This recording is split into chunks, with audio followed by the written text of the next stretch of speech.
అంతేగా? తను నీ దగ్గరికి వచ్చి ఐ లవ్ అని చెప్పలేదు కదా? అది కాదురా అన్నా, నువ్వు చూస్తూ ఉంటే అమ్మాయి నాకే పడుతుంది, ఓకేనా? ఆ పాకెట్ నాదై ఉంటుంది. అక్కే ఏంటి మామ ఇలా మాట్లాడుతున్నా? ఓసారి చెప్తే అర్థం కదా నీకు? ఇలా చూడండి, నేను మీకు ఒక ముఖ్యమైన విషయం చెప్పాలి.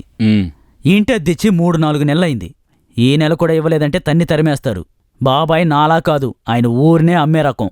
ముందు దానికి ఒక ఉపాయం ఆలోచించండి, ఆ తర్వాత ఆలోచిద్దాం పెళ్లి ఫస్ట్ నైట్ గురించి. అదేంటన్నా ఏదో చిరాగ్గా మాట్లాడుతున్నావేంటి? నీకు మా పరిస్థితి బాగా తెలుసు కదా. ఏదో ఒక రోజు మొత్తం మారుతుందన్నా. నువ్వు తప్ప మాకింకెవరున్నారు? నీ బాబే కదా, ఏదో ఒకటి చెప్పి అడ్జస్ట్ చెయ్యి. మా బాబాయ్ని అడ్జస్ట్ చేయడం కష్టం. ఇంకొక దారుంది. ముకే